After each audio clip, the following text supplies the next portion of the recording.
शहीद कैप्टन करमजीत सिंह बख्शी।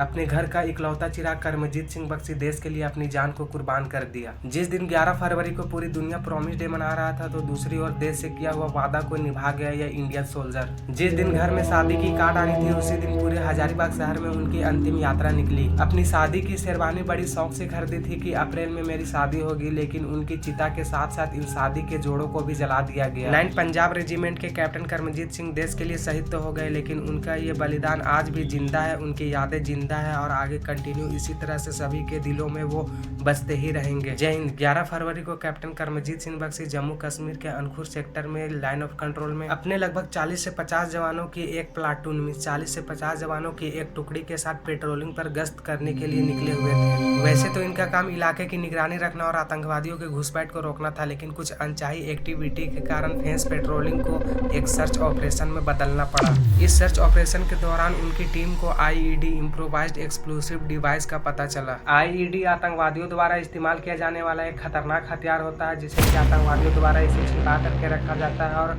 इसके विस्फोट होने से भारी नुकसान होता है। इस हमले से पहले आतंकवादियों ने सड़क के किनारे, जमीन में या पेड़ पौधे के आसपास में आईईडी को अच्छी तरीके से छिपा करके रखा होगा। ये एक नॉर्मल और काफी पावरफुल बम ब्लास्ट था, जिसमें कि 2 से 8 किलोग्राम तक आरडीएक्स के साथ अदर केमिकल यूज किया गया था, जिससे कि इसकी रेंज काफी ज्यादा प्रभाव थी और काफी इफेक्टिव था ये ब्लास्ट। ये एक इतना पावरफुल धमाका था कि मौके पे ही कैप्टन करमजीत सिंह और नायक मुकेश सिंह मौके पे ही शहीद हो गए और तीसरा जो सोल्जर था वो बहुत ही ज्यादा गंभीर रूप से घायल हो गया, जिसे कि मेडिकल ट्रीटमेंट के लिए फिर बाद में हॉस्पिटल ले जाया गया, जहां पे काफी नाजुक इनकी हालत थी। आइए समझते हैं कि आईईडी इम्प्रोवाइज्ड एक्सप्लोसिव डिवाइस क्या होता है, ये किस तरह से काम करता है और इसका क्या रिजल्ट निकल करके सामने आता है। पुलवामा अटैक तो आप लोगों को याद ही होगा, जो कि आज से 6 साल पहले 14 फरवरी 2019 को पुलवामा में आतंकवादियों के द्वारा मारुति इको में 300 किलो विस्फोटक लाद करके जानबूझ करके सीआरपीएफ की बस से टक्कर मारी, जिसमें एनआईए नेशनल इन्वेस्टिगेशन एजेंसी के रिपोर्ट के मुताबिक 60 से 80 किलोग्राम आरडीएक्स था और बाकी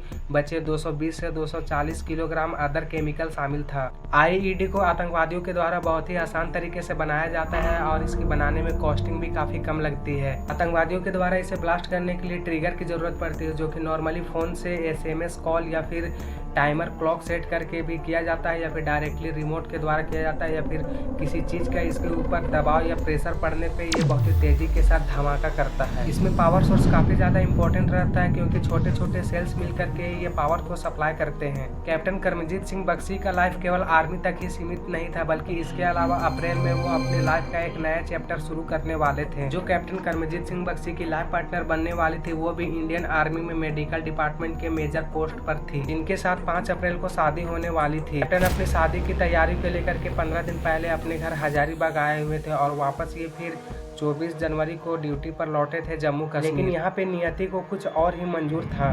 शादी के लिए तैयार हो रहे इस वीर सैनिक अब देश की रक्षा के लिए एक और बढ़ा, तो दूसरी ओर इनकी अंतिम यात्रा पे सैकड़ों और हजारों की संख्या में लोग इकट्ठा हुए। कैप्टन करमजीत सिंह बख्शी की पार्थिव शरीर को रांची लाया गया, तो झारखंड के राज्यपाल, यहाँ के सीएम और भी बहुत से लोगों ने उनको श्रद्धांजलि दी।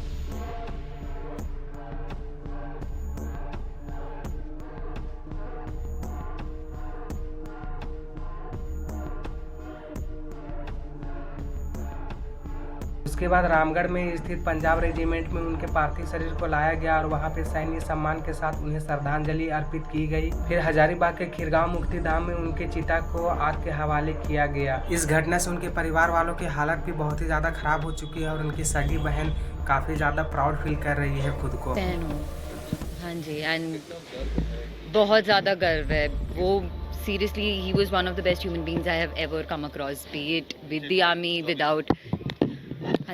He was literally the best person around. आप यहाँ पे किसी से भी पूछिए, वो किसी के साथ, वो बड़ा हो चाहे बच्चा हो, वो किसी के साथ भी घुल मिल जाता था। कभी कभी जिंदगी में कुछ स्टोरियाँ ऐसी होती है जो सुनते वक्त आंखों को नम कर दे, दिल को भारी कर दे और कहीं ना कहीं खुद पे ऊपर एक गर्व का एहसास को जगा दे। आज मैंने आपको ऐसी ही एक रियल स्टोरी सुनाई है, कैप्टन करमजीत सिंह की, एक बेटे की, एक भाई की, एक दोस्त की और उससे भी बढ़ करके एक शहीद की, जो कि हमारे गाँव घर मोहल्ले से बिलोंग करता था, हजारीबाग से। करमजीत सिंह केवल एक नाम ही नहीं था, वो एक हंसी था जो हजारीबाग के गलियों में गूंजती थी, वो एक सपना था जो उसकी मां नीलू बख्शी के आंखों में बसता था, वो एक वादा था जो उन्होंने अपनी बहन जसमीत बख्शी से किया था कि जस्सी मैं हमेशा तेरे साथ रहूंगा। और वो एक गर्व था जो उनके पिता अजिंदर सिंह के सीने में धड़कता था। लेकिन ये कहानी सिर्फ उनके परिवार की नहीं, ये हर उस इंसान की कहानी है जो अपने अपनों को खो करके भी काफी गर्व के साथ उनके बलिदान को सलाम करता है। इस आईईडी अटैक में कैप्टन करमजीत सिंह के अलावा एक और सोल्जर नायक मुकेश सिंह भी मौके पे ही शहीद हो गए थे।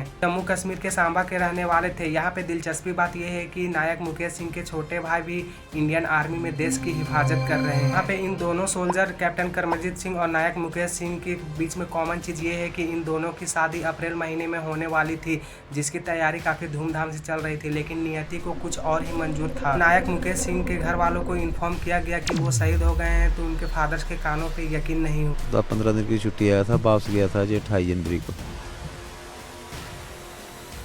आज समझो 12-13 दिन ही हो गए छुट्टी काट कर गए थे जूनटन। शाम को 6:30 बजे पहले सीओ साहब से मतलब वो फोन आया है जी मुकेश सिंह को थोड़ा सीरियस है तो हम हॉस्पिटल ले रहे हैं।